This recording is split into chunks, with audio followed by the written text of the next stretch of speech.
إن الحمد لله نحمده ونستعينه ونستغفره ونعوذ بالله من شرور أنفسنا وسيئات أعمالنا من يهده الله فلا مضل له ومن يضلل فلا هادي له وأشهد أن لا إله إلا الله وحده لا شريك له وأشهد أن محمدا عبده ورسوله يا أيها الذين آمنوا اتقوا الله حق تقاته ولا تموتن إلا وأنتم مسلمون يا أيها الناس اتقوا ربكم الذي خلقكم من نفس واحدة وخلق منها زوجها وبث منهما رجالا كثيرا ونساء واتقوا الله الذي تساءلون به والأرحام إن الله كان عليكم رقيبا يا أيها الذين آمنوا اتقوا الله وقولوا قولا سديدا يصلح لكم أعمالكم ويغفر لكم ذنوبكم ومن يطع الله ورسوله فقد فاز فوزا عظيما أما بعد أيها المسلمون والمسلمات اعلموا أن الله عز وجل خلقنا وأوجدنا من العدم وأسبغ علينا نعمه عز وجل ظاهرة وباطنة وهو أهل أن يحب ويعظم ويجل ويطاع وليس للقلوب سرور ولا لذة إلا في محبته سبحانه والتقرب إليه بما يحبه والشوق إلى لقائه وقد ادعى أقوام أنهم يحبون الله فأنزل الله سبحانه وتعالى هذه الآية محنة لهم قل إن كنتم تحبون الله فاتبعوني يحببكم الله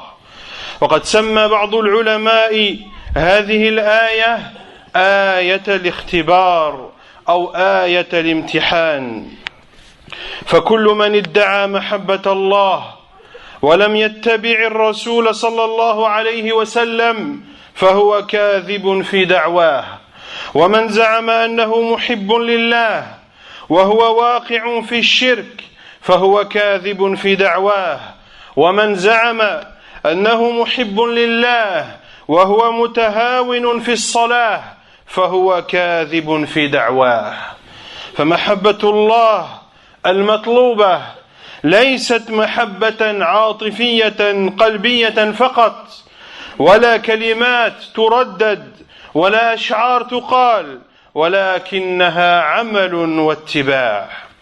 Sachez, chers musulmans et musulmanes, qu'Allah subhanahu wa ta'ala nous a créés du néant et nous a comblés de ses immenses bienfaits apparents et cachés. Ainsi Allah azza wa jal est celui qui doit être aimé, c'est lui qui doit être immensifié, c'est lui qui doit être vénéré et c'est lui que l'on doit obéir et c'est à lui que l'on doit obéir.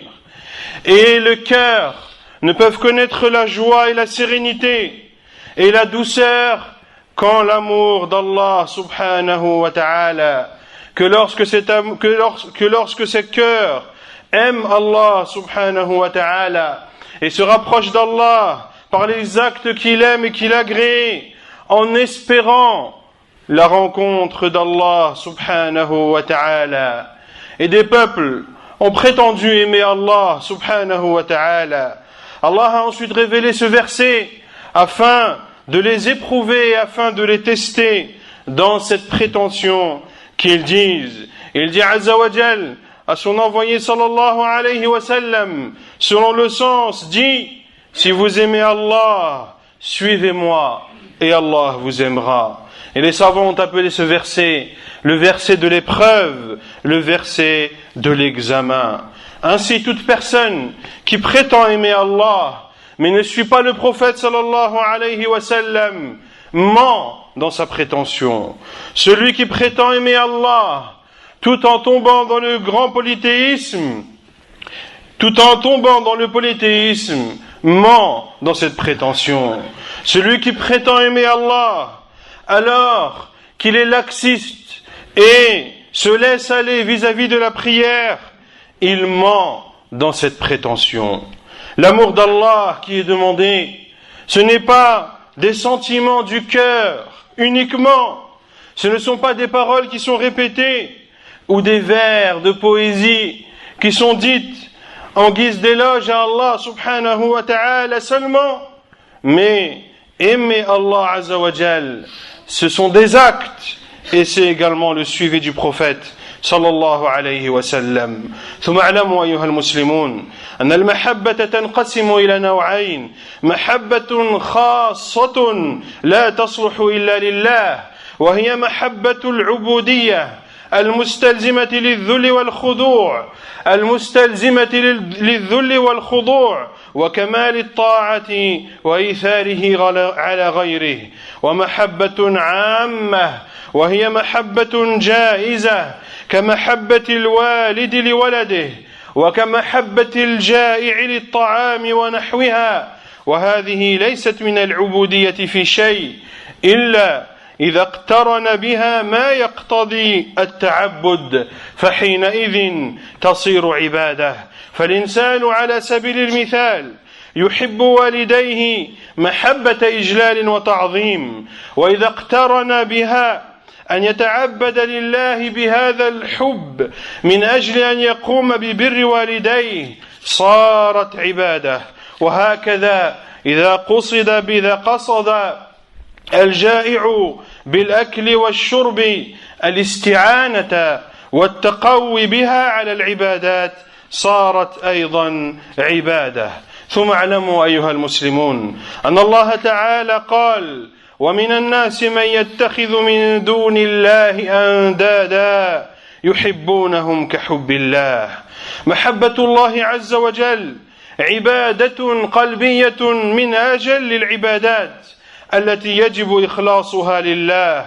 وقد أخبر الله عز وجل عن المشركين ذما لهم وتحذيرا من فعلهم أنهم يحبون الله ولم يدخلهم ذلك في الإسلام، لأنهم أشركوا معه في المحبة غيره، وهذا هو الذي اعترف به المشركون وهم بين أطباق الجحيم بأنهم صاروا في الجحيم بسببه، حيث قال تعالى كما في سورة الشعراء: تالله إن كنا لفي ضلال مبين إذ نسويكم برب العالمين. ومن المعلوم أن المشركين لم يساووا آلهتهم بالله في الخلق والرزق والتدبير، وإنما ساووهم بالله في هذه المحبة الخاصة.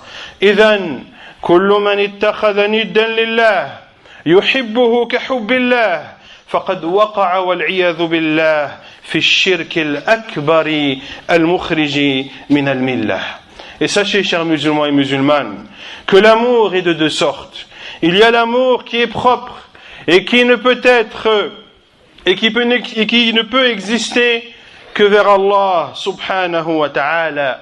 Qu'envers Allah subhanahu wa ta'ala, qui est cet amour par lequel nous adorons Allah azza wa jal, un amour qui implique l'humilité, qui implique le fait de se rabaisser devant Allah azza wa jal, un amour également qui implique la totale obéissance et le fait de ne faire précéder dans cet amour aucune autre chose devant Allah subhanahu wa ta'ala. Et il y a la deuxième sorte d'amour, qui est l'amour général, l'amour autorisé, comme l'amour que porte le parent vis-à-vis de son enfant, comme l'amour que porte la famille vis-à-vis de la nourriture et autres.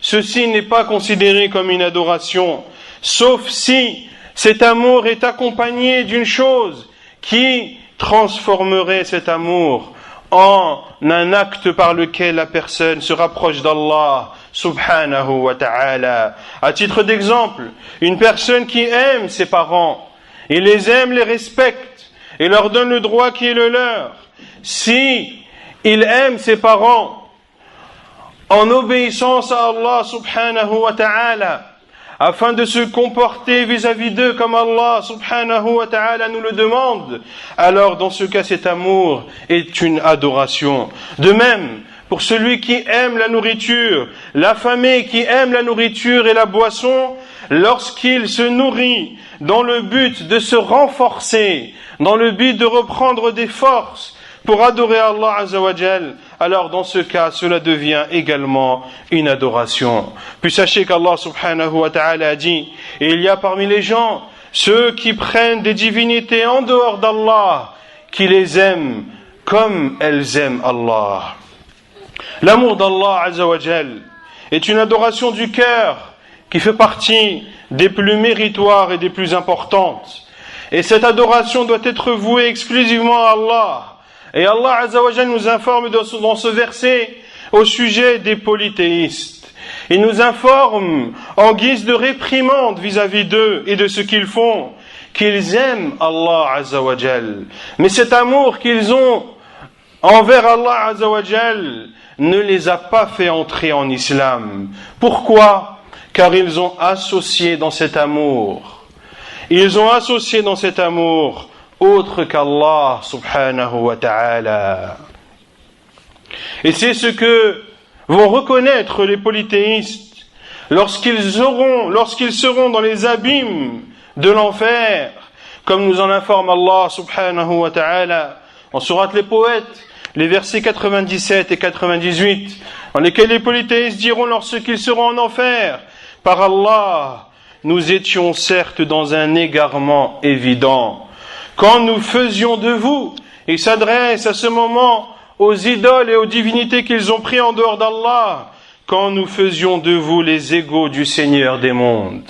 Et il est connu que les polythéistes ont pris des égaux en dehors d'Allah, non pas dans le fait de créer, non pas dans le fait d'administrer l'univers, non pas dans le fait de donner la pourvoyance, car les polythéistes admettaient clairement que le seul créateur était Allah, que le seul pourvoyeur était Allah, que le seul administrateur de l'univers était Allah, mais ils ont adoré en dehors d'Allah autre que lui, et ils ont aimé comme ils ont aimé leur divinité, comme ils ont aimé Allah subhanahu wa ta'ala. Ainsi ils ont aimé Allah, mais avec cet amour qu'ils ont accordé à Allah, ils ont accordé cet amour à autre qu'Allah également. Et c'est ceci qui a fait d'eux des polythéistes. Et c'est ceci qui a fait d'eux qu'ils font partie des gens de l'enfer.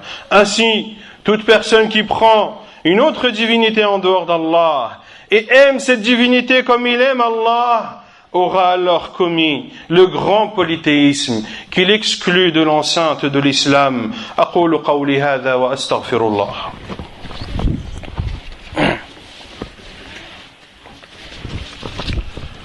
الحمد لله رب العالمين وصلى الله وسلم وبارك على نبينا محمد وعلى آله وصحبه أجمعين أما بعد يقول الله سبحانه وتعالى في سورة التوبة قل إن كان آباؤكم وأبناؤكم وإخوانكم وأزواجكم وعشيرتكم وأموال اقترفتموها وتجارة تخشون كسادها ومساكن ترضونها أحب إليكم من الله ورسوله وجهاد في سبيله فتربصوا حتى يأتي الله بأمره والله لا يهدي القوم الفاسقين. تزاحموا تقاربوا بارك الله فيكم فإن إخوانكم عند الباب وإذا قيل لكم تفسحوا في المجالس فافسحوا يفسح الله عليكم يفسح الله لكم. ففي هذه الآية من سورة التوبة فيها وعيد شديد لمن أحب هذه الأصناف الثمانية فآثرها أو بعضها على حب الله ورسوله والقيام بما أوجب الله عليه من الأعمال كالهجرة والجهاد ونحو ذلك فلينتظر العقوبة. وهذه الآية دليل على وجوب محبة الله ورسوله وعلى تقديمهما على محبة كل شيء.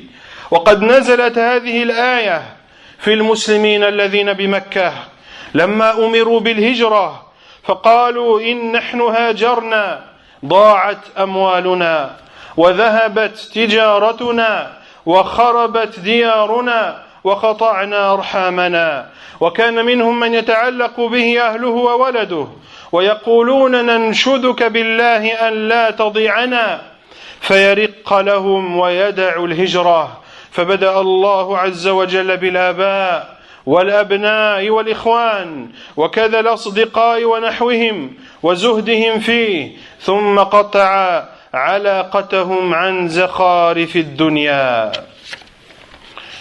Allah subhanahu wa ta'ala dit dans le verset 24 de sourate At-Tawbah, le repentir, en s'adressant au prophète sallallahu alayhi wa sallam, de dire ceci: dis, si vos pères, vos enfants, vos frères, vos femmes, votre clan, l'argent que vous avez gagné, le commerce dont vous craignez le déclin, les demeures qui vous sont agréables, si ceci est meilleur et plus aimé chez vous qu'Allah, que son envoyé, que le combat dans son sentier, alors attendez qu'Allah fasse venir son ordre. Et Allah ne guide pas le peuple des pervers. Dans ce verset, il y a une immense menace envers ceux qui aiment ces 8 catégories citées dans ce verset et qui les font précéder ou font précéder certaines de celles-ci à l'amour d'Allah et de son envoyé, et au fait d'appliquer les ordres d'Allah subhanahu wa ta'ala comme la hijra et le combat dans son sentier. Celui qui fait précéder ou celui qui aime ces 9 catégories de choses et les fait précéder devant l'amour d'Allah, de son envoyé et de ce qu'Allah a ordonné, alors qu'il attende le châtiment. Il y a dans ce verset, chers musulmans et musulmanes, la preuve de l'obligation d'aimer Allah et d'aimer son envoyé sallallahu alayhi wa sallam et de ne pas faire précéder leur amour devant l'amour de quelconque autre chose. Et ce verset a été révélé sur les musulmans qui étaient à la Mecque, à qui il a été ordonné d'émigrer vers Médine. Certains ont dit: si nous émigrons, nous perdrons alors nos biens, nous perdrons nos commerces, nos maisons tomberont en ruine et nous couperons les liens de parenté. Et certains parmi eux, leurs familles et leurs enfants étaient attachés à eux et leur disaient: je te demande par Allah de ne pas nous abandonner. Et ces musulmans étaient pris par leurs sentiments et ont délaissé à cause de ceci l'émigration vers Médine que leur a ordonné Allah subhanahu wa ta'ala. Ainsi dans ce verset, Allah azza wa jal a commencé par citer l'amour des parents, des enfants, des frères, l'amour du clan, puis Allah azza wa jal a ensuite cité les choses en rapport avec cette vie d'ici-bas, comme les biens, les commerces et les demeures agréables. ثم اعلموا أيها المسلمون أن المحبة تنشأ من الإحسان ومطلعة الآلاء والنعم، فإن القلوب جبلت على حب من أحسن إليها وبغض من أساء إليها، ولا أحد أعظم إحسانا من الله سبحانه وتعالى، فإن إحسانه على عبده في كل نفس ولحظة، في كل نفس ولحظة، وهو يتقلب في إحسانه في جميع أحواله، ولا سبيل له إلى ضبط أجناس هذا الإحسان فضلا عن أنواعه أو أفراده، وإن تعدوا نعمة الله لا تحصوها، إن الإنسان لظلوم كفار. وهذا غير ما يصرف عنه من المضرات وأنواع الأذى التي تقصده، ولعلها توازن النعم في الكثرة، والعبد لا شعور له بأكثرها، كما قال تعالى: قل من يكلؤكم بالليل والنهار من الرحمن بل هم عن ذكر ربهم معرضون. وقد جاء في الصحيحين عن أنس أن النبي صلى الله عليه وسلم قال: ثلاث من كن فيه وجد بهن حلاوة الإيمان أن يكون الله ورسوله أحب إليه مما سواهما وأن يحب المرء لا يحبه إلا لله وأن يكره أن يعود في الكفر بعد إذ أنقذه الله منه كما يكره أن يقذف في النار. فالواجب على المسلم أن يكون قلبه مملوءا بمحبة الله، مملوءا بمحبة رسوله صلى الله عليه وسلم ومحبة أولياء الله ليفوز بالبشارة العظيمة التي أخبر بها النبي عليه الصلاة والسلام في الحديث القدسي: المتحابون في جلالي لهم منابر من نور يغبطهم النبيون والشهداء. Et sachez, chers musulmans et musulmanes, que l'amour que le musulman doit avoir vis-à-vis d'Allah subhanahu wa ta'ala est un amour qui résulte des bienfaits dont Allah Azza wa Jal nous a comblés. Car Allah Azza wa Jal a créé l'être humain de telle sorte que cet être humain aime celui qui est bienfaisant envers lui et qu'il déteste celui qui l'offense. Et nul n'a plus de mérite sur nous. Nul ne nous comble de bienfaits plus qu'Allah subhanahu wa ta'ala. Les bienfaits d'Allah Azza wa Jal sur nous sont innombrables. Ce sont des bienfaits qui existent dans chaque seconde de notre existence. Chaque respiration, chaque inspiration et expiration que nous faisons est un bienfait d'Allah Azza wa Jal sur nous. Combien de personnes ne peuvent respirer seules? Combien de personnes sont obligées de porter sur elles des appareils respiratoires afin d'inspirer et d'expirer?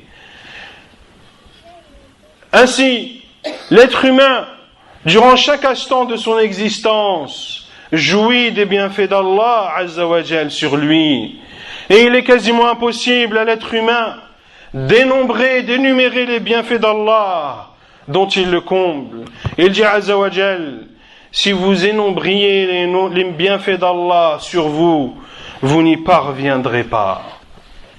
Et ceci, sans compter les maux, les choses mauvaises dont Allah Azza wa Jal nous préserve, des choses qui devaient nous toucher, mais dont Allah Azza wa Jal nous a protégés. Et la protection d'Allah Azza wa Jal, des choses mauvaises qui pourraient nous toucher, peuvent être aussi nombreuses que les bienfaits dont nous jouissons, sans que nous nous en rendions compte. Allah Azza wa Jal dit: qui vous protège la nuit et le jour contre le châtiment du tout miséricordieux? Pourtant, ils se détournent du rappel de leur Seigneur. Pourtant, ils se détournent du rappel de leur Seigneur. Allah Azza wa Jal, chers musulmans et musulmanes, te protège et te comble de bienfaits sans même que tu ne t'en rendes compte. Et dans le hadith de Bukhari et Muslim selon Anas, le prophète sallallahu alayhi wa sallam a dit: 3 choses, lorsqu'elles sont chez la personne, il goûte par celle-ci la douceur de la foi. La première est qu'Allah et son envoyé soient plus aimés que quiconque. La deuxième, que la personne aime une autre personne en ne l'aimant que pour Allah. Et la troisième caractéristique, qui est de détester de retourner à la mécréance après qu'Allah nous en ait épargnés, comme l'on détesterait d'être jeté sur le feu, comme l'on détesterait d'être jeté dans le feu. Ainsi, il est demandé à chaque musulman et musulmane d'avoir le cœur plein d'amour vis-à-vis d'Allah Azza wa Jal, plein d'amour envers le prophète sallallahu alayhi wa sallam, plein d'amour envers les alliés d'Allah, afin de bénéficier de cette immense nouvelle dont nous a informé le prophète sallallahu alayhi wa sallam, dont nous a informé Allah azza wa jal à travers son prophète sallallahu alayhi wa sallam dans le hadith Qudusi authentifié et rapporté par l'imam al-Tirmidhi dans ses sunan, lorsqu'Allah azza wa jal a dit: ceux qui s'aiment dans ma majesté, à eux des chairs de lumière, les prophètes et les martyrs les environt. Les prophètes et les martyrs les environt. Ils espéreront être à leur place et bénéficier de ce bienfait. Et cela ne signifie pas que ceux qui s'aiment pour Allah sont meilleurs que les prophètes et les martyrs, non. Mais cela nous prouve qu'ils auront une spécificité que n'auront pas les prophètes et les martyrs. Nas'alullah azza wa jal أن يجعلنا من الذين يحبون الله صدقا. اللهم اجعلنا من الذين يحبونك حق المحبة. اللهم اجعلنا ممن يتبعون نبيك صلى الله عليه وسلم. اللهم أحينا مسلمين وتوفنا مسلمين. اللهم إنا نعوذ بك من الشرك. اللهم إنا نعوذ بك أن نشرك بك شيئا نعلمه ونستغفرك لما لا نعلمه. اللهم أعن إخواننا في سوريا. اللهم كن لهم. اللهم انصرهم على عدوهم. اللهم انصرهم نصرا معجلا. اللهم عليك بأعدائهم. اللهم عليك بأعدائهم. اللهم أرنا في أعدائهم عجائب قدرتك. اللهم شتت أعداءهم.